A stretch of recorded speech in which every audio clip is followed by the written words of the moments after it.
तो जनाब इस्लामाबाद यूनाइटेड ने पेशावर ज़ल्मी को 102 रन के बहुत बड़े मार्जिन से हरा दिया है और अब पेशावर ज़ल्मी जो है पॉइंट टेबल में सबसे नीचे आ गया है।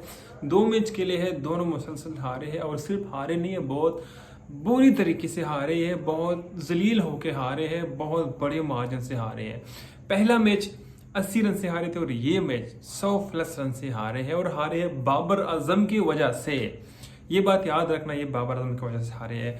कैसे बाबर आजम की वजह से हारे ये मैं आगे आप लोगों को बताता हूँ, लेकिन सबसे पहले दाद देना बनता है साहिबजादा फरहान को, जिसने इतनी मुश्किल कंडीशन तो खैर मुश्किल नहीं थी, लेकिन इन पे प्रेशर ज़रूर था क्योंकि उन्होंने ख़ुद को प्रूव कर देना था। क्योंकि बार बार इनको जो है इंटरनेशनल में मौका मिला था लेकिन वो नाकाम हो गया था। तो एक बार फिर इनको ऐसे जगह पर मौका मिला कि वो खुद को हाईलाइट कर सके। PSL भी एक बहुत बड़ा प्लेटफॉर्म है, तो आज उसने करके दिखा है। इससे पहले भी उसने माशाल्लाह डोमेस्टिक में बहुत ज़बरदस्त रन की है, लेकिन हमेशा से इसको जब इंटरनेशनल में मौका देता है ये ज़ीरो रहता है। लेकिन आज उसने बड़े बड़े प्लेटफॉर्म पर सेंचुरी मारी है और सिर्फ सेंचुरी नहीं मारी है, 200 के प्लस स्ट्राइक रेट से उसने सेंचुरी मारी है। तो इसके लिए तालियां बनता है जनाब, मुबारक हो आप किस तरह परफॉर्मेंस को। मैन ऑफ द मैच भी अब इसको मिलने वाले हैं। इसके बाद हमारे मोहम्मद हारिस ने बहुत शानदार इनिंग्स खेला, बहुत ज़बरदस्त इनिंग्स ने भी खेला। 87 रन का इनिंग्स उसने भी खेले, तकरीबन 200 के स्ट्राइक रेट के साथ। अच्छा खेल रहा था, लेकिन बदकिस्मती से मोहम्मद हारिस का किसी ने साथ उस तरह नहीं दिया जिस तरह के साहिबजादा फरहान को दूसरे बैट्समैनों का साथ मिल गया। इस तरह के साथ अगर मोहम्मद हारिस को मिल लेता, कोई भी बैट्समैन इसके साथ थोड़ा बहुत खड़ा हो जाता, तो मोहम्मद हारिस को ये स्कोर चेस करने वाला था। लेकिन चेस इसलिए नहीं हुआ क्योंकि पेशावर ज़ल्मी के हर एक ओवर में नहीं तो दूसरी ओवर में तो ज़रूर एक एक विकेट गिर जाती थी।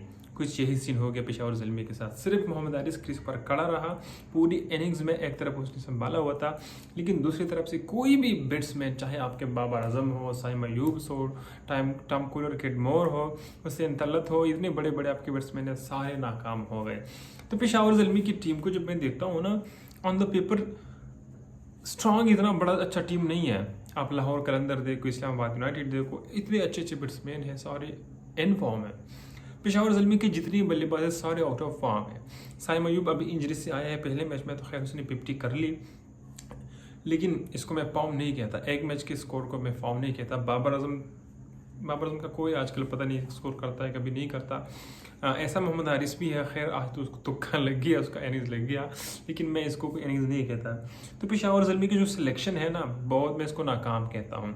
और फिर मैच इसलिए बाबर आजम की वजह से हारे क्योंकि बाबर आजम यार, आप सबसे सीनियर खिलाड़ी हो, आप कप्तान हो, सबसे ज़्यादा जिम्मेदारी आपकी है ना। आपसे फील्डिंग होती है, कैचेज आप ड्रॉप कर रहे हो, चौके आपके हाथों से निकल के जा रही है, बैटिंग की बारी आती है तो आपसे बैटिंग भी नहीं होती है। पहले तो चलो थोड़ा बहुत ये जो है क्रीज पे खड़ा हो जाता था, अब वो भी उससे नहीं होता, पहली ही ओवर में आउट हो जाता है।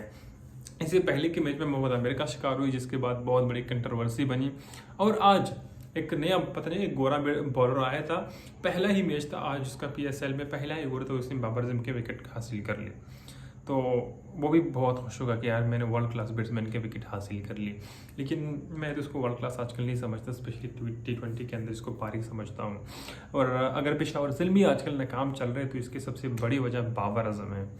और देखो ना, वैसे भी आप इतने सीनियर खिलाड़ी हो कि बार बार अगर आप नाकाम होते हो तो ये आपका एक इनिंग्स में भी नाकाम होना बहुत आपके लिए मसला खड़ा कर सकते हैं। तो इस तरह डबल इनिंग्स में आप नाकाम हो जाते हो तो आप कोई नए प्लेयर नहीं हो कि आपके पास तजुर्बा नहीं है, आपको कंडीशन का पता नहीं है, आपको इन बॉलर्स का पता नहीं है, आपको हर चीज़ का अच्छे तरीके से पता है। सो सबसे बड़ी जिम्मेदारी आप भी बनती है, सबसे ज़्यादा तवक्कुआत टीम का, फैंस का आपसे है। तो आप नहीं परफॉर्म करोगे तो कौन करेगा? आपसे सबसे ज़्यादा तवक्कुआत तो आपसे होती है। तो इसलिए मैच हारे हो आप, बाबर आजम पेशावर ज़ल्मी को तुम हरवाते हो, पता नहीं जानबूझ के हरवाते हो या क्या रीज़न है, लेकिन जो हो रहा है पैर नहीं हो रहा। मैं खुद पेशावर ज़ल्मी का बहुत बड़ा फ़ैन हूँ, शर्ट मैंने नहीं पहना है वो बात अलग है, गर्मी आज ज़्यादा है, लेकिन मैं इंतज़ार कर रहा था कि यार चलो आज तो पेशावर जीत जाएंगे। लेकिन पेशावर ज़ल्मी की बॉलिंग लाइनअप का आप देखो ना, वो भी पारिक बॉलिंग लाइनअप है। जो नया बॉलर है रजा अली, पता नहीं क्या नाम है उसका, वो माशाल्लाह अच्छा बॉलिंग कर रहा था, 140 प्लस किलोमीटर पर आवर से बॉलिंग कर रहा था। बाकी इसके अलावा पेशावर ज़ल्मी के सारे बॉलर, सुफियान वकीम के अलावा सारे बॉलर फारिग है, लेकिन सुफियान वकीम को भी आज बहुत मार पड़ी। आज उसको भी साहिबजादा फरहान ने और कोलिन मैनरो ने बहुत मारा है।